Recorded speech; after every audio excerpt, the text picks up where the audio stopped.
کچھ چیزیں مشاہدے کی ہوتی ہیں، جب تک وہ کیفیت وارد نہ ہو،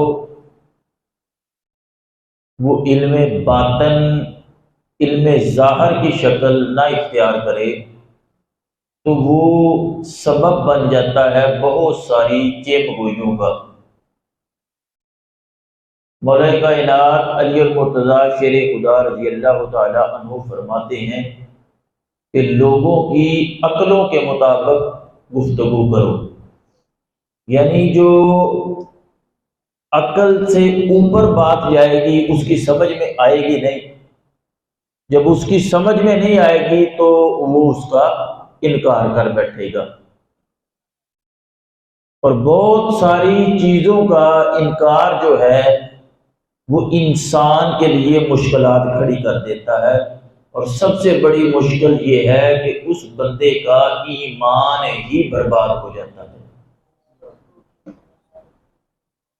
یہ سب سے بڑی دولت ہے ایک انسان کے پاس، ایمان کی دولت۔ اور اللہ تعالیٰ اپنے اولیاء کے معاملے میں کتنا سینسٹیو ہے، فرماتا ہے کہ بات اور دشمنی تم میرے ولی سے کرو گے اور جنگ کا اعلان میں کروں گا، بخاری کی حدیث پاک ہے۔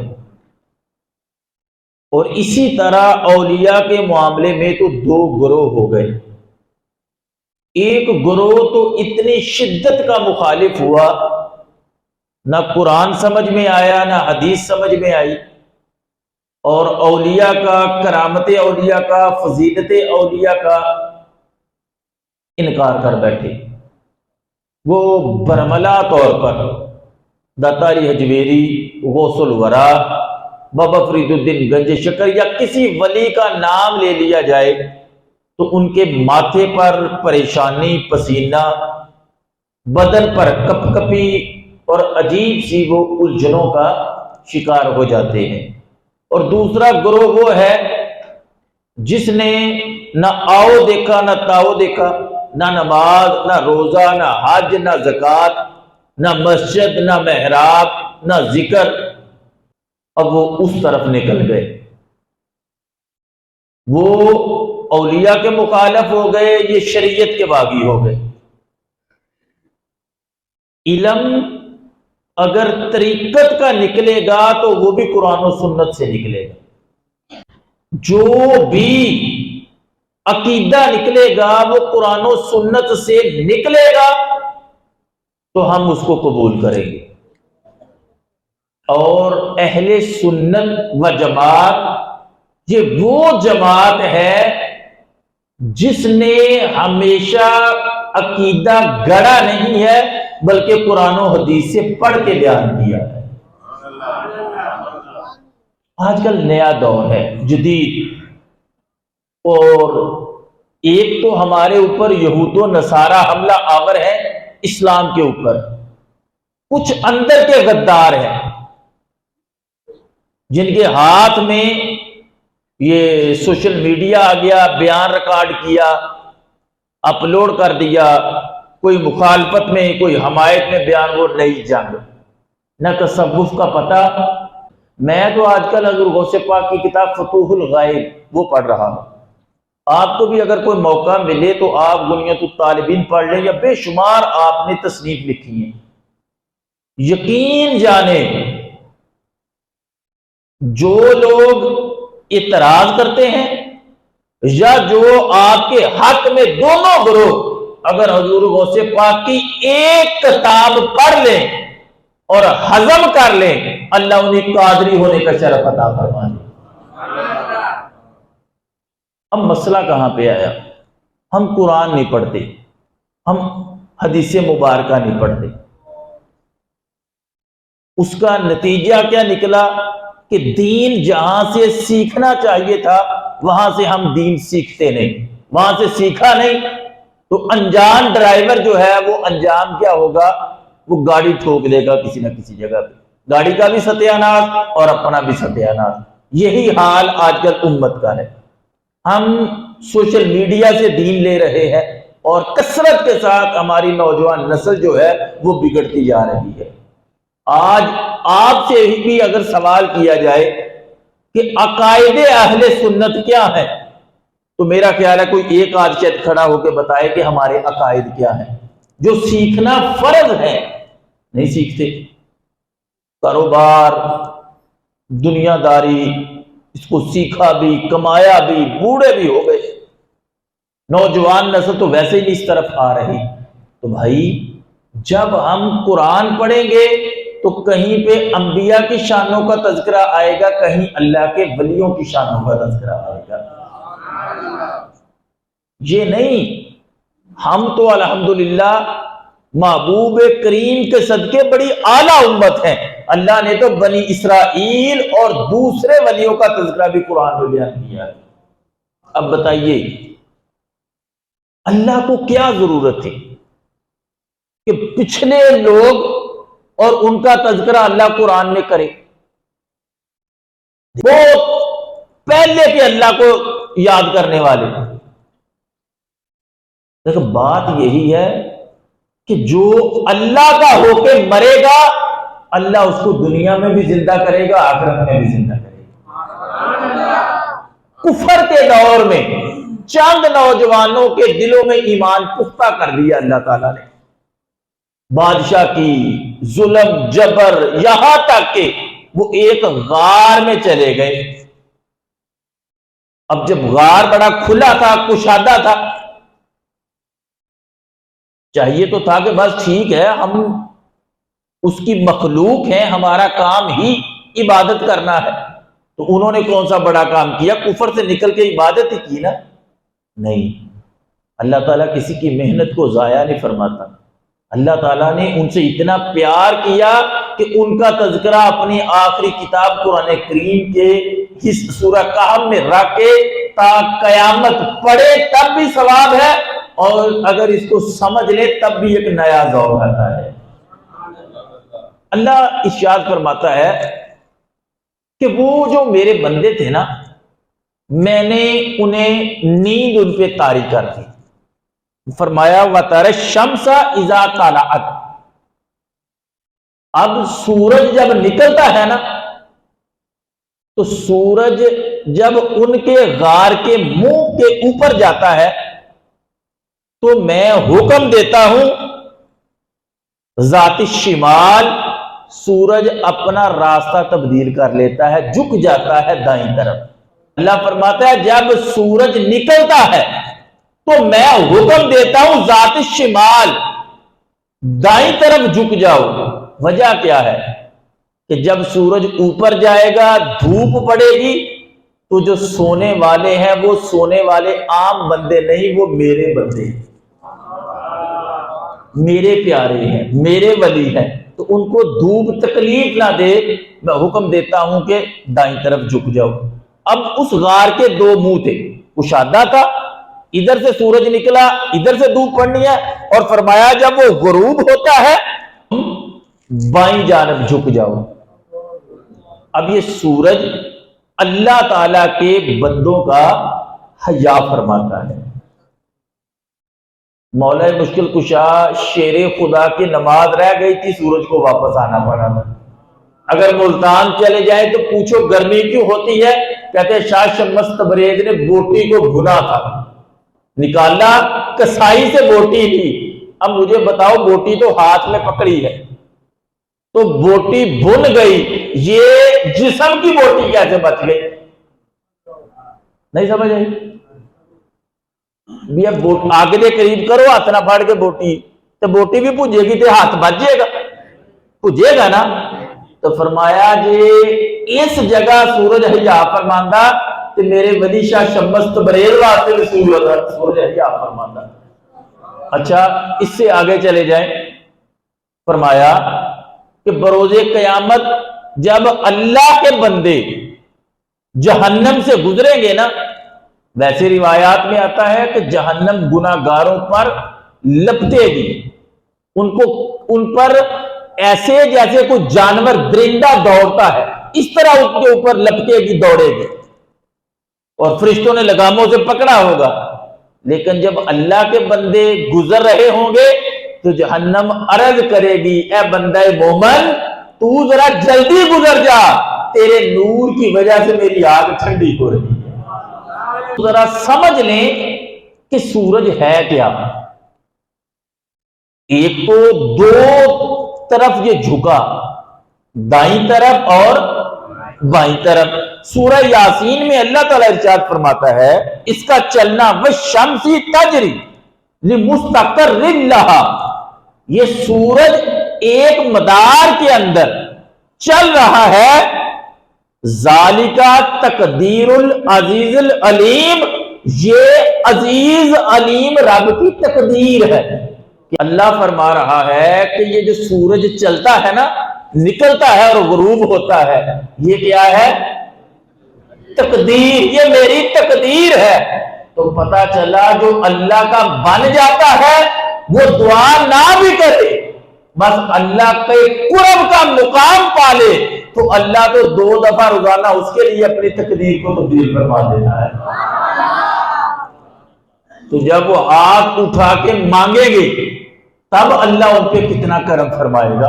اب دیکھیں حضرت موسیٰ علیہ السلام اللہ کی بارگاہ میں گئے، بنی اسرائیل نے پیچھے سے بچڑے کو معبود بنا لیا، کہا موسیٰ تیری قوم تو بچڑے کی پجاری بن گئی، واپس آئے غصہ ہوئے، جب کتاب لینے کے لیے گئے تو 70 لوگوں کو ساتھ لے گئے۔ انہوں نے کہا جی ہم نے بھی کلام سننا ہے۔ جب اللہ نے حضرت موسیٰ علیہ السلام سے کلام کیا سارے سجدے میں گر گئے۔ اللہ تعالیٰ حضرت موسیٰ علیہ السلام سے کلام فرما رہے ہیں اور وہ بھی سن رہے ہیں۔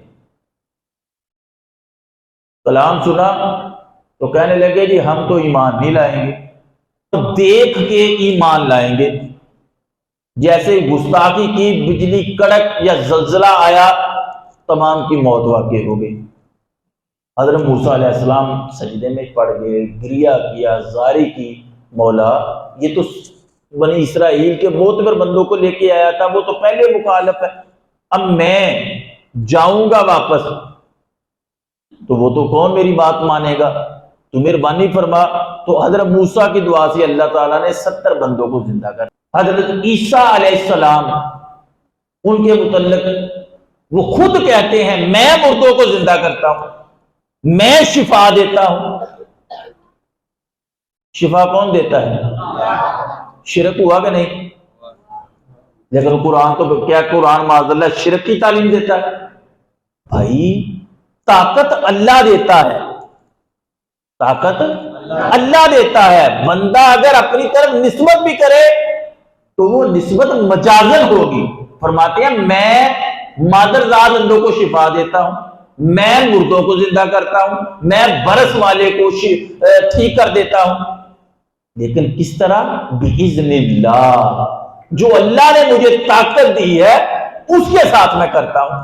اب بغداد کا بہت بڑا سوداگر، اس نے سارے علماء کی دعوت کی، حضور غوث پاک کے پاس بھی آیا اور عرض کرنے لگا کہ حضور میں نے علماء کی دعوت کی ہے تو آپ بھی آئیے گا۔ وہ بات آگے بڑھنے لگی تو وہ عرض کرنے لگا حضور، اسی دوران اس کی آنکھوں میں آنسو آ گئے اور رونے لگ پڑا۔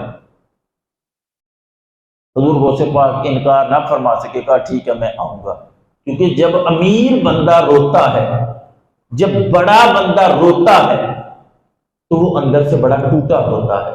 کبھی کبھی آپ کو کوئی پریشانی ہو، کوئی مصیبت ہو، آپ کا لوگوں سے بات کرنے کو دل نہیں کرتا، اللہ کے پاس آنے کو دل کرتا ہے، رونے کو دل کرتا ہے، گریہ کو دل کرتا ہے۔ اس کی وجہ، اس کا پس منظر یہ ہوتا ہے کہ دل کو ٹھیس پہنچی ہوتی ہے، کوئی واقعہ، کوئی سبب ایسا ہوتا ہے۔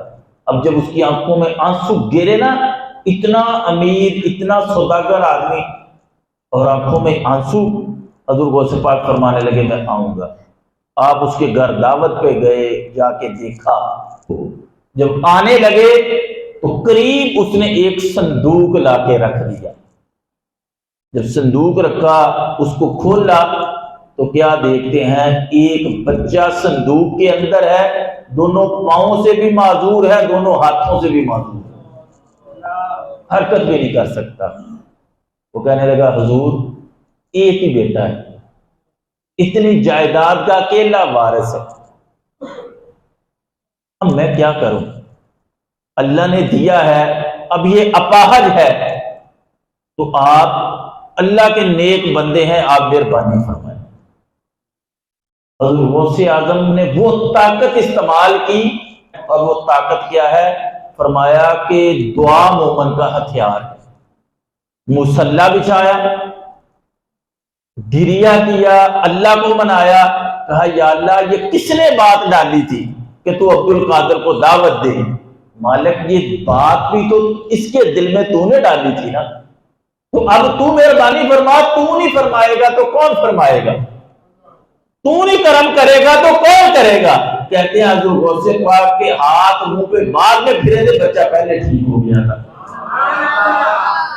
ایک عورت آ گئی، خامد بھی ساتھ ہے، خامد کہتا ہے میں تجھے طلاق دوں گا، باپ گھر والے منتیں کرتے ہیں کہ نہ بھائی ایسا نہ کر۔ حضور غوث پاک کے پاس اس کو لے آئے اور کہنے لگے کہ حضور یہ میری بیٹی ہے اور اس کی 6 بیٹیاں ہیں، تو یہ کہتا ہے میں طلاق دوں گا۔ بڑا سمجھایا، جو نہیں مانتے وہ غوث پاک کے نہیں مانتے، اڑ جاتے ہیں، جو اڑ جاتے ہیں۔ اب بیٹے کون دیتا ہے؟ بیٹیاں۔ تو قرآن میں اللہ فرماتا ہے میں جسے چاہوں بیٹے دوں، جسے چاہوں بیٹیاں دوں۔ لیکن مسلمان بھی تو مسلمان پورا کوئی نہیں نا، وہ بھی تو اڑا ہے، ڈٹا ہے، وہ بھی تو تکلیف نہیں سمجھتا نا، جب اپنی بیٹی پہ بیتی ہے تب اس کو سمجھ آئے گی۔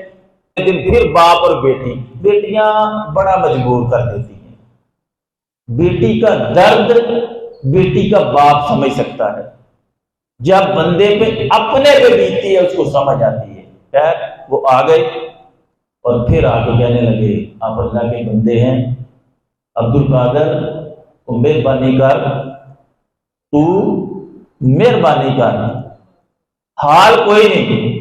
حضور غوث پاک جھکے، مراقبہ کیا اور بیٹی کے سر پہ ہاتھ رکھا، فرمایا جا بیٹی تو بھی اللہ سے دعا کر، میں بھی کروں گا، اللہ 6 بیٹیاں ہیں تو اللہ تجھے 7 بیٹے عطا فرمائے۔ وہ بات یہ ہے کہ اللہ کے بندے دعا کرتے ہیں، کام اللہ کرتا ہے، اس لیے اگر کوئی ولی اپنی طرف بھی نسبت کرے تو وہ حقیقتاً نہیں ہوتی، مجازن ہوتی ہے کہ اللہ تعالیٰ انہیں یہ طاقت دیتا، طاقت اللہ ہی دیتا ہے۔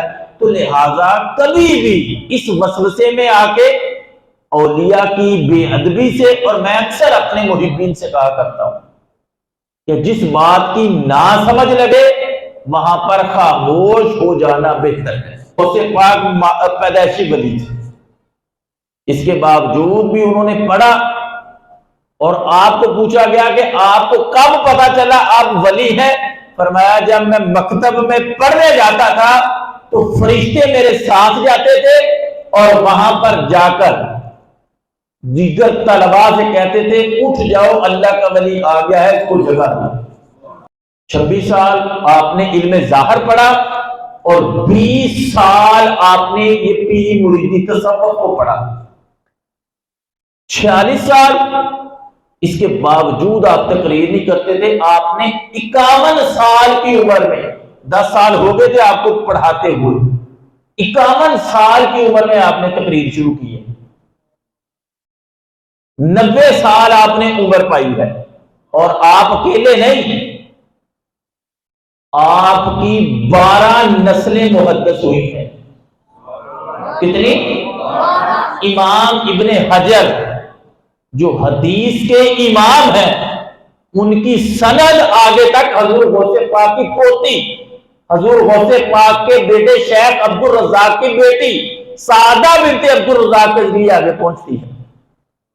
ملا علی قاری فرماتے ہیں جو امام تھے مکہ مکرمہ کے، اور فقہ حنفی کے اندر ایک مسلمہ امام کی حیثیت رکھتے ہیں، ملا علی قاری فرماتے ہیں تواتر ہے حضور غوث پاک کی کرامتوں میں، سوچتے ہیں کون سی لکھیں کون سی چھوڑیں۔ سوچتے ہیں کہ کون سی لکھے کون سی چھوڑے، اور ملا علی قاری، امام ابن حجر اور امام جوزی جیسا محدث جو ہے وہ حضور غوث پاک کے مجلس میں جاتا ہے تو وجد کے عالم میں اپنے کپڑے ہی پھاڑ دیتے ہیں۔ امام جوزی، اہل علم سے پوچھے ان کا مقام کیا ہے۔ امام ایک عورت آ گئی اور عورت آ کے کہنے لگی عبد القادر بچہ ایک داخل کروایا تھا تیرے پاس۔ جی ہے، بلائیے۔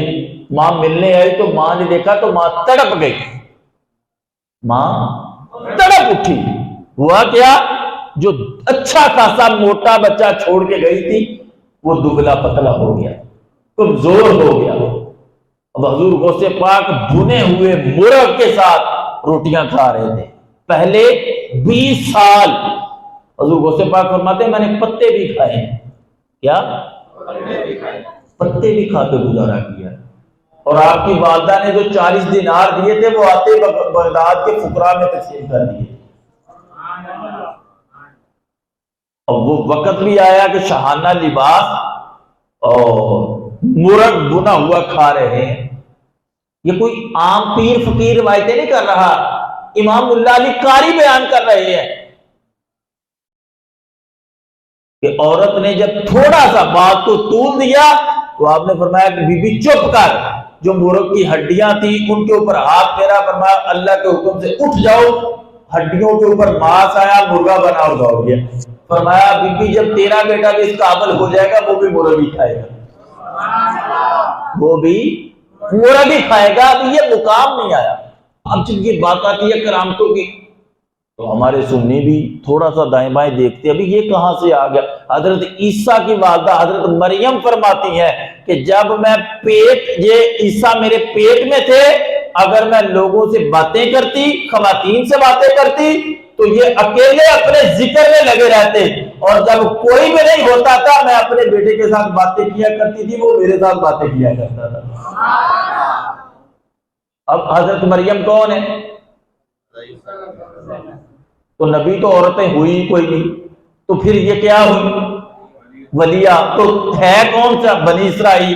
اب بنی اسرائیل کی ولیہ کا یہ مقام آج کہہ دیں کہ پیر صاحب کے پاس ہم نے دیکھا تھا اللہ نے کوئی چیز بھیج دی، وہ کہتے یہ کہ نہیں ہو سکتا، عقل انکار کر دیتی ہے۔ حضرت قرآن فرماتا ہے جب حضرت زکریا نے پوچھا کہ مریم یہ تیرے پاس سے تازہ پھل، بے موسم پھل، گرمیوں والے سردیوں میں، سردیوں والے گرمیوں میں کہاں سے آتے ہیں؟ تو فرمایا یہ میرا رب مجھے دیتا ہے، اور وہ جسے چاہے، قرآن کے لفظ ہے وہ جسے چاہے بغیر حساب کے دے دے۔ اللہ پہ کوئی پابندی ہے نہیں، تو اللہ تو دیتا ہے بھائی، اب لینے والا ہی کوئی نہ ہو۔ اچھا پھر آگے جائیں، حضرت جبرائیل علیہ السلام تشریف لائے۔ کون ہو بھائی؟ پناہ مانگتی ہوں تم سے۔ کہا ڈرو نہ، میں اللہ کی طرف سے ہوں، تمہیں بشارت دینے آیا ہوں عیسیٰ بن مریم کی جو مسیح ہے۔ یہ ساری باتیں قرآن میں آئیں، سورہ البقرہ میں بھی ہے، سورہ آل عمران میں بھی ہے۔ آج جمعے میں بھی آپ نے کچھ سنی، کچھ انشاءاللہ اگلے جمعے میں سن لیں۔ اب بتائیے اللہ کی ولیہ کے پاس جو بنی اسرائیل کی ہو، فرشتے آ سکتے ہیں تو غوث پاک کے ساتھ نہیں جا سکتے؟ یعنی ہم کر کچھ نہیں سکتے، ہم نے انکار کر دیا۔ اب حضور غوث پاک نے مردہ زندہ کیے، وہ کہتے جی یہ کیسے ہوگا؟ قرآن فرماتا ہے حضرت عیسیٰ نے کیے نہیں، حضرت ابراہیم نے جانور زندہ کیے نہیں۔ وہ بھائی زندہ رب کرتا ہے، لیکن جو مقبول ہو جاتا ہے اللہ ان کو یہ طاقت دے دیتا ہے کہ زبان ان کی ہوتی ہے، طاقت اللہ عطا فرما دیتا ہے۔ بلکہ آپ چلیں فرانس کے اندر ایک کمشنر تعینات ہوا تو اس نے دمشق کے علماء کی دعوت کی۔ اب اس دعوت میں ایک اللہ کے نیک صالح برگزیدہ بندے بھی وہ بھی چلے گئے، سفید داڑھی سفید امامہ۔ جب نشست لگی، وہ ٹیبل لگا تو وہ سامنے اس کمشنر کی کرسی اور سامنے وہ اللہ کے ولی، آمنے سامنے ان کی سیٹیں آ گئی۔ اب سارے مولوی، سارے علماء اسی طرح چمچیوں کانٹوں کے ساتھ کھانا کھا رہے ہیں، وہ اللہ کا بندہ جو ہے وہ اپنے نبی کی سنت کے مطابق ہاتھ سے کھانا کھا رہا ہے۔ کمشنر صاحب کو بڑا غصہ لگا، اس نے کہا یہ کون سا جاہل بندہ لے آئے ہو صاحب، جس کو کھانے کے مینرز ہی نہیں پتا، وہ چمچ کانٹے سامنے پڑے ہیں۔ پہلے تو چپ رہا، پھر کہنے لگا جی آپ کو کھانا کھانا نہیں آتا؟ وہ کہنے لگے کون آپ منہ سے کھاتے ہو، میں کو ناک سے کھا رہا ہوں؟ کہنے لگے نہیں جی آپ تو کھا تو منہ سے رہے ہیں، لیکن یہ سامنے کانٹے پڑے ہیں، یہ چمچ پڑے ہیں۔ وہ کہنے لگے مجھے تو اپنے ہاتھوں پہ یقین ہے کہ یہ پاک ہے، تم بھی بتاؤ کہ تمہارے یہ کانٹے جراثیم سے پاک ہیں؟ اب اس نے مجلس کے اندر یہ بات سنی تو جل گیا، اور اس نے کہا میں انتقام لوں گا۔ دل میں کیا انتقام لو گے؟ اب اس نے کیا کیا، بیٹھے بیٹھے کھانے سے فارغ ہوئے تو اپنے نوکر سے کہنے لگا کہ شراب لے آؤ۔ آج بھی انگریزوں کا دستور ہے، جب بھی یہ کسی فنکشن میں جاتے ہیں، جہاں بھی جائیں گے اپنی زوجہ ان کے ساتھ ہوتی ہے، بچے بھی ان کے ساتھ ہوتے ہیں، ایک سائڈ پہ بیٹی بیٹھی تھی، ایک سائڈ پہ بیوی بیٹھی تھی، تو شراب پی اور ڈالی اور چسکیاں لے کے پینے لگے۔ وہ کہنے لگا ایک مسئلہ تو بتاؤ۔ جی پوچھیں۔ یہ جو سامنے ٹیبل پہ انگور پڑے ہیں ان کو تم کھا لو گے؟ وہ کہنے لگا ہاں جی بسم اللہ میں تو کھا رہا ہوں، یہ بھی کھاؤں گا۔ وہ کہنے لگا جی یہ کیسے ممکن ہے کہ ایک چیز کھاؤ وہ تمہارے لیے حلال ہو، اور یہ شراب جو رکھی ہے سامنے یہ بھی ان سے نکلی ہے اور یہ حرام ہو؟ ہمیں آپ کے دین کی سمجھ نہیں آئی۔ جب اللہ ان کو سمجھ اور بوجھ دیتا ہے نا، اللہ تعالیٰ ان پر جب اپنا فضل کرتا ہے تو پھر ان کی زبان ان کی ہوتی ہے طاقت، اللہ عطا فرماتا ہے، ان کے اندر قوت گویائی اللہ تعالیٰ دے دیتا ہے۔ تو انہوں نے کہا کہ یہ کون ہے؟ کہا میری بیوی ہے۔ یہ کون ہے؟ کہا بیٹی ہے۔ کہا یہ تمہارے لیے حلال ہے، جو اس سے نکلی ہے وہ تمہارے لیے حرام کی ہے۔ انہوں نے کہا یہ کون ہے؟ یہ بیوی ہے۔ یہ کون ہے؟ یہ بیٹی ہے۔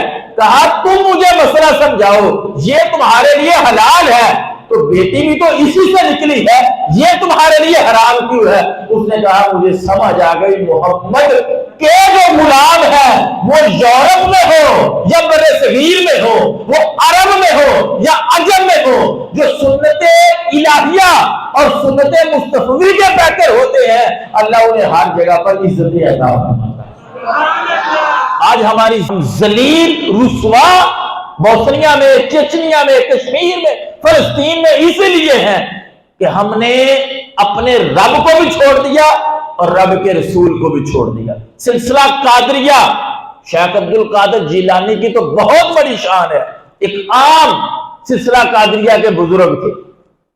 بغداد کے اندر ہلاکو خان اور منگولوں نے تباہی مچا دی، اور کتنی تباہی مچائی کہ انسانی کھوپڑیوں کے مینار کو دے دی۔ کس کے؟ انسانی کھوپڑیوں کے مینار تقسیم کی، تعمیر کیے۔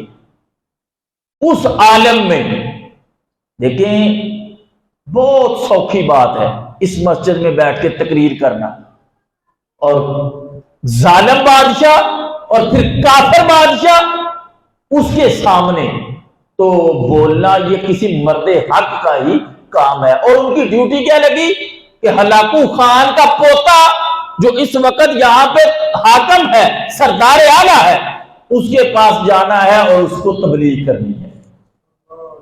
سوکھا کام میرے وغیرہ تو کوئی نہیں جاتا، تو آڑا تو پتا کوئی نہیں کیا۔ وہ جب گئے تو اندر جانے کے مسلمانوں سے تو وہ نفرت کرتے تھے، اندر جانے کی تو اجازت نہیں تھی۔ اب وہ دروازے پہ جا کے بیٹھ گئے۔ کیسے آنا ہوا؟ کہا جی ہلاکو کے پوتے سے ملنا ہے۔ انہوں نے کہا باہر دروازے پہ بیٹھ جائیں، آپ تو مسلح ہیں، آپ کو اندر آنے کی تو اجازت نہیں، وہ تو باہر شکار پہ گیا ہوا ہے۔ ٹھیک ہے، آپ بیٹھ گئے۔ وہ اپنے وقت پہ آیا، شکاری کتے اس کے ہاتھ میں ہیں۔ اب اس نے دیکھا کہ سامنے ایک مسلمانوں کا بابا بیٹھا ہے۔ اس نے جب دیکھا تو وہ شرارتی تھے تو دشمن. اب پتا چل گیا کہ یہ مجھ سے ملاقات کے لیے آئے ہیں، تو کتوں کو ہاتھ میں لیا، گھوڑے سے اترا اور کہنے لگا بابا مینو دس کہ تیری داڑھی دے وال چنگے کہ میرے کتے کی دم دے وال چنگے. کتنا سخت جملہ ہے. میرا وغیرہ بندہ ہوتے تو مسیری پاٹ دے. ایسے ہی ہے نا، بات تو بڑی غلط تھی.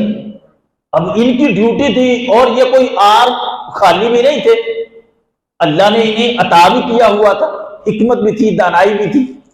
وہ کہنے لگے بیٹے بات یہ ہے، اگر تو میں بروز قیامت بخشا گیا اور میرا مالک مجھ سے راضی ہو گیا، پھر تو میری داڑھی کے بال تیرے کتے کی دم سے اچھے ہیں کہ میں نے اپنے مالک کو راضی کر لیا.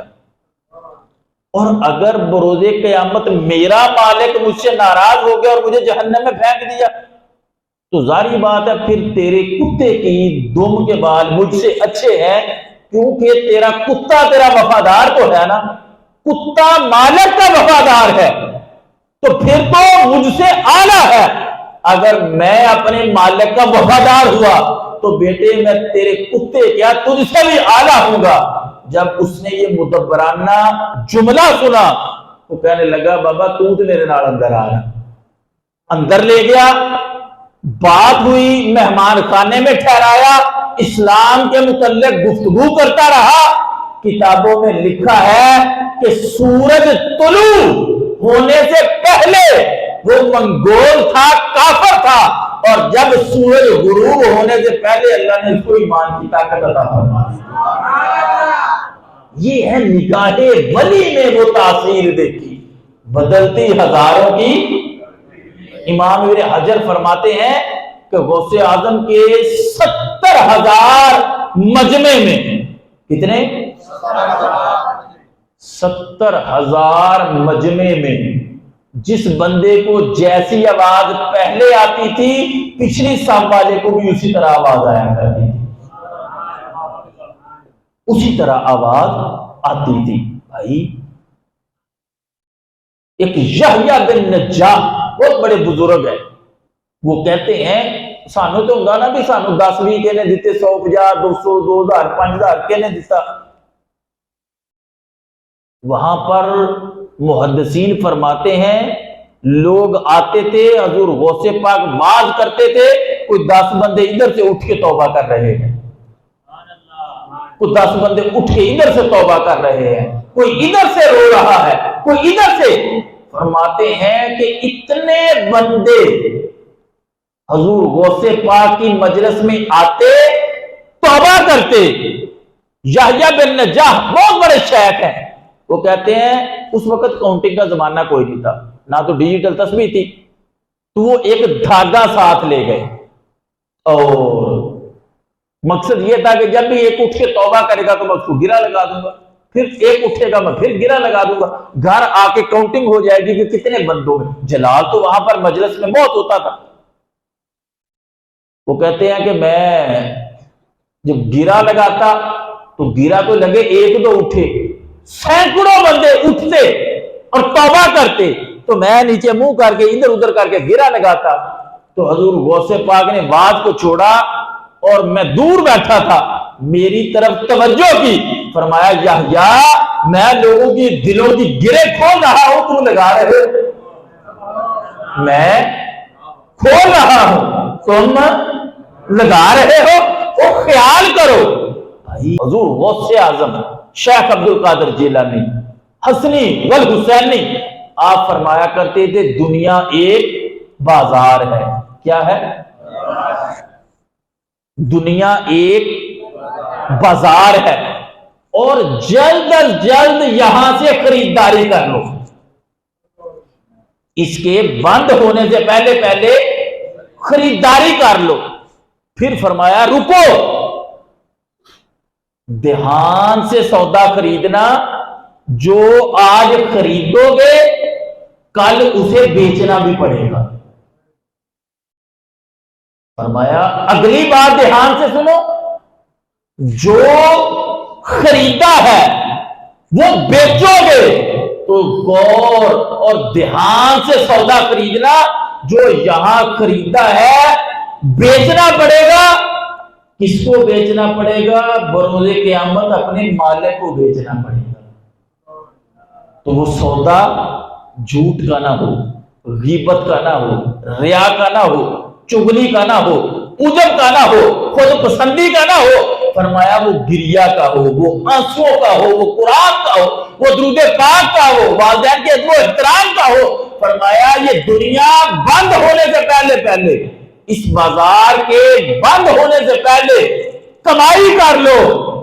جب کمائی کرو گے اپنے مولا کے ہاتھ بیچو گے تو مولا کے ہاتھ کوئی گندی نکمی چیز نہ ہو، کوئی اچھی چیز ہوگی تو وہ تمہاری طرف سے قبول کرے گا اور جنت کا پروانہ. قیامت جہنم جو ہے یہ لوگوں کی طرف لپک رہی ہوگی. حضرت جبرائیل علیہ السلام تشریف لائیں گے اور ان کے ہاتھ میں ایک پیالہ ہوگا اور وہ پیالہ میری طرف بڑھائیں گے اور کہیں گے یا رسول اللہ اس سے پانی کے چھینٹے جہنم کی طرف پھینکیں. تو آپ فرماتے ہیں جب میں جہنم کی طرف پھینکوں گا تو جہنم پیچھے ہٹ جائے گی. آپ فرماتے ہیں کہ میں نے پوچھا جبریل یہ کس چیز کا پانی ہے؟ تو وہ عرض کریں گے یا رسول اللہ یہ آپ کی امت کے نیک بندوں کا پانی. کون سا پانی؟ فرمایا جو راتوں کو اٹھ اٹھ کے اللہ کی بارگاہ میں گریہ زاری کیا کرتے. یہ ان کا مقدس اٹھ فریدہ ستیا تے جھاڑو دے مسیح تو ستا رب جاگدا تیری گاڈے لال فرید اٹھ فریدہ ستیا تیری داڑھی آئے دور اگا رہ گئی نیڑے تے پیچھا رہ گئی. کرنے کے بعد بھی وہ کتنا ڈرتے تھے. اٹھ فریدہ ستیا تے میلہ ویکھن جا جے کوئی لگ جاوے بخشیا تے تو ہی بخشیا جا. ہمیں ضرورت ہے صالحین کی. آج 2 نمبر کا اگر چرچا ہے تو کہیں 1 نمبر بھی پوشیدہ ہوں گے، انہیں ڈھونڈنا پڑے گا. اور میرے محبوب فرماتے ہیں اللہ کو یہ کتنے پیارے ہیں، یہ اگر کسی بات پر قسم کھا لے تو اللہ ان کی قسم کو رد نہیں فرماتا، قبول فرما لیتا. اور ایک حدیث پاک میں آیا کہ یہ اللہ کو کتنے پیارے ہیں، یہ اللہ والے، اللہ کے بندے جنہوں نے اللہ کو راضی کیا. فرمایا جو ان کے ساتھ لگ جاتا ہے وہ بھی بدبخت نہیں رہتا. حکم ہوا تھا نا کہ جاؤ یہ جو ذاکرین ہیں اللہ کا ذکر کرنے والے ہیں جاؤ ان کو جا کے ندا دے دو کہ جاؤ اٹھ جاؤ چلے جاؤ اپنے گھروں میں. اور اللہ نے تمہیں معاف کر دیا ہے، اللہ نے اپنی رحمت کی چادر تم پہ ڈال دی ہے. تو فرشتے عرض کرنے لگے مولا وہاں پر تو ایک بندہ تھا وہ تو ذکر کے ارادے سے نہیں آیا تھا، وہ تو ویسے ہی آیا تھا کہ سپیکر چل رہا ہے یا چلتے چلتے دیکھوں یہاں کس چیز کی آواز ہے، تو وہ تو آگے بیٹھ گیا. اب وہ بیٹھا تو ہے تو تیرا حکم ہے کہ جاؤ ان کے اوپر میں چادر ڈال دوں رحمت کی انہیں بخش لوں، تو اس کا کیا کرنا ہے؟ تو اللہ نے یہ نہیں فرمایا وہ ذکر کر رہا ہے یا نہیں، اللہ نے فرمایا جو ان کے ساتھ لگ گیا ہے میں نے اس کو بھی بخش دیا. اپنے آپ کو اس قابل بنائیں، اپنی تلاشی، اپنی تفتیش، اپنا محاسبہ، اپنا مراقبہ، اپنا غور و فکر اس کو مضبوط کریں، اندر کو رگڑیں، سوچیں. بھائی یہ تو ہر بندے کو پتا ہے نا کہ میں نے مرنا ہے.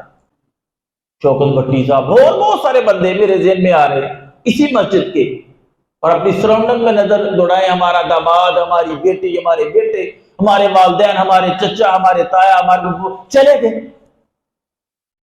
مجھے بتائیں وہ کون سی ایسی چیز ہے جو دکھائی جائے یا بتائی جائے یا سمجھائی جائے تو بندہ کہے گا میں اپنی تیاری شروع کروں گا.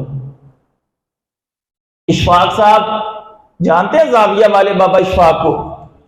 تو یہ فرماتے ہیں کہ میں گھر سے نکل رہا تھا تو وہاں غبارے بیچنے والا کھڑا تھا، تو ایک چھوٹا بچہ تھا وہ غبارہ لیتا اور اس کو چھوڑتا تو گیس والے غبارے تھے وہ اوپر اڑ جاتا.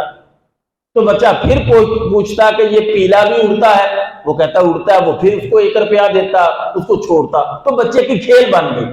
بابا اشفاق کہتے ہیں میں قریب سے گزرا تو وہ پوچھ رہا تھا کہ بابا کہ بتاؤ یہ پیلا بھی اڑتا ہے، یہ نیلا بھی اڑتا ہے، یہ کالا بھی اڑتا ہے، یہ سفید بھی اڑتا ہے؟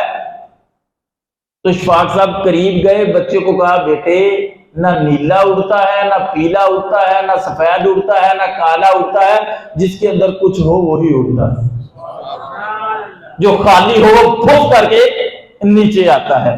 بھائی یہ اپنی زندگی اپنا حساب، اقبال بڑی خوبصورت بات کر کے کہ یہ خاکی اپنی فطرت میں نہ نوری ہے نہ نوری ہے نہ تو یہ جن ہے تو نہ یہ ملائکہ میں سے ہے۔ اب اس کی اپنی فطرت کے اندر عقل ہے، شعور ہے۔ رومی فرماتے اللہ نے لوگوں کو عقل دی تھی استعمال کرنے کے لیے، اور ساری عمر یہ عقل کے ہاتھوں استعمال ہوتے رہے۔ یعنی مجھے پتا ہونا چاہیے میرا پیسہ، میرے ذرائع آمدن کیا ہے، میں یہ جو پیسہ لیتا ہوں یہ کہاں سے آتا ہوں۔ ہر نعمت کا پوچھا جائے گا زبان کیا بولتی ہے، کیا ہم نہیں اس پہ پیرا رکھ سکتے؟ یہی ہمارا نامہ اعمال ہے نا، جو کھایا، جو پیا، جو کمایا، جو کہا، جو بولا، جو سنا، جو عمل کیے، یہی ہمارا نامہ اعمال ہے نا۔ تو مجھے بھی پتا ہے، آپ کو بھی پتا ہے، پتا ہے ایک دروازہ آج بھی اللہ نے کھلا رکھا ہے، اور وہ توبہ کا دروازہ۔ ہمارا مقصد یہ نہیں کہ بندے اکٹھے کیے، پیسے اکٹھے کیے، لنگر کھایا اور گھر میں چلے گئے۔ دیکھیں میں اور آپ، ہمیں نہیں پتا کہ کون سا بندہ ایسا ہے جس کو اللہ اپنا ولی بنا چکا۔ اور یہی اصحاب رویا کرتے تھے۔ حضرت عمر نے پوچھا تم کیوں روتے ہیں؟ وہ کہنے لگے محبوب فرماتے ہیں کہ اللہ نے اپنے ولیوں کو اپنے بندوں میں پوشیدہ رکھا ہے، چھپا کے رکھا ہے۔ ہمیں نہیں پتا کہ کون اللہ کا نیک بندہ ہے۔ تو اجتماعیت میں فائدہ یہ ہوتا ہے کہ اس بندے کی وجہ سے اللہ دوسرے بندوں کو بھی معاف فرما دیتا ہے۔ بہت بڑے شیخ ہے شیخ منصور، ان کا بعض پر اثر ہوتا تھا، یعنی پر اثر مین کے لوگ آتے تھے اور سدھر کے جاتے تھے۔ ایک دفعہ ایک جگہ پہ آپ کا واز تھا تو رش لگا تھا، ایک بندہ بیچارہ اجاڑ ڈزینی دار، کوئی اللہ رسول کی پرواہ نہیں، اس نے کسی سے پوچھا کہ یار یہاں شور ہے، رش ہے، کیا بات ہے؟ انہوں نے کہا یہ آگے اندر پنڈال بنا ہے، چلے جاؤ، آپ کو نہیں پتا شیخ منصور آئے ہیں، ان کا آج بیان ہے۔ کہنے لگے یہ شیخ منصور وہ جو بڑے ڈراتا ہے، زیادہ جانتا نہیں تھا۔ وہ کہنے لگے ہاں وہی۔ انہوں نے کہا چلو ویسے بھی میں فارغ ہوں، کرنا کیا ہے، تو جا کے وہ مجلس میں بیٹھ گیا۔ اب مجلس میں بیٹھا تو واز کا، تقریر کا، بیان کا اس پر اثر ہونا شروع ہو گیا۔ اللہ کی محبت، اللہ کا خوف، اللہ کی وحدانیت، اللہ کا پیار جب اس کے دل میں آیا نا تو بیٹھا بیٹھا رونے لگ پڑا۔ کہنے لگا یا اللہ میں اتنا بھولا ہوا تھا، تو اتنا کریم، میں اتنا بے وفا، تو اتنا وفادار، یا اللہ اب میرا بنے گا کیا؟ میں تو بہت عمر کا حصہ ضائع کر آیا۔ شیخ منصور جب فوت ہوئے، ان کے سر پر موتیوں کا تاج دیکھا تو انہوں نے کہا یہ مت سمجھنا کہ میں اپنے اعمال کی وجہ سے بچا گیا ہوں۔ رب نے فرمایا وہ بندہ جو کبھی آتا نہیں تھا، منصور جب تیرے باغ میں آیا، اس کی آنکھوں میں آنسو آئے، میں نے اس کے آنسوؤں کے صدقے اسے نہیں معاف کیا، ساری مجلس کو ہی معاف کر دیا، اور اسی میں تیری بخشش بھی ہو گئی۔ بھائی حضرت جنید بغدادی، حسن بصری، آپ فرمایا کرتے تھے اللہ کا دروازہ کھٹکھٹاتے رہو، کبھی نہ کبھی تو کھل جائے گا۔ اللہ کا دروازہ کبھی نہ کبھی تو کھل جائے گا۔ اس وقت کی کلندرا رابعہ بصری سلام اللہ علیہ وہ بھی پردے میں خواتین کے ساتھ بیٹھی ہوتی تھی، بات سنتی تھی۔ ایک دن کہ جب آپ نے فرمایا نا اللہ کا دروازہ کھٹکھٹاتے رہو کبھی نہ کبھی تو کھل جائے گا، تو آپ نے پردے سے آواز دی حسن مجھے یہ بتاؤ اللہ نے دروازہ بند کب کیا؟ اللہ نے دروازہ بند کب کیا تھا؟ وہ تو کہتا ہے صبح آنا، صبح آ جاؤ، دوپہر کو آنا۔ یہ ایم پی اے صاحب کا ٹائم کوئی نہیں آنا، رب فرماندا بے شک تہجد ویلے آ جاؤ گا ادو بھی قبول کرنا، زور ویلے آ جاؤ، اثر ویلے آ جاؤ، دکان پہ بیٹھے دل یار والے ہتھکار والے۔ ہمارا اسلام تو ہے ہی بڑا سوکھا۔ اور شیخ فرماتے ہیں میں نے حرم مکہ میں ایک بندے کو دیکھا، خواجہ بہاؤالدین نقشبند کے متعلق البر آتا ہے کہ میں نے ایک بندے کو دیکھا جو کعبے کی دیوار اور غلاف کے ساتھ لپٹا ہوا تھا، لیکن زبان سے اللہ اللہ کر رہا تھا، دل اس کا کاروبار کے اندر تھا۔ اور فرماتے ہیں میدان عرفات میں نے ایک بندے کو دیکھا وہ تجارت کا سامان فروخت کر رہا تھا لیکن دل اس کا اللہ اللہ کر رہا تھا۔ اس لیے میں کہتا ہوں یہ کوئی ضروری نہیں کوئی پگڑی کوئی ویسٹ کوٹ کوئی چٹا سوٹ پہن کے بیٹھ کے کوئی تقریریں کرے تو بڑا اللہ کا نیک بندہ ہے، پتہ نہیں کون سا ایسا بندہ ہوگا اس کا دل ٹوٹا ہوگا، دل اللہ سے واصل ہوگا۔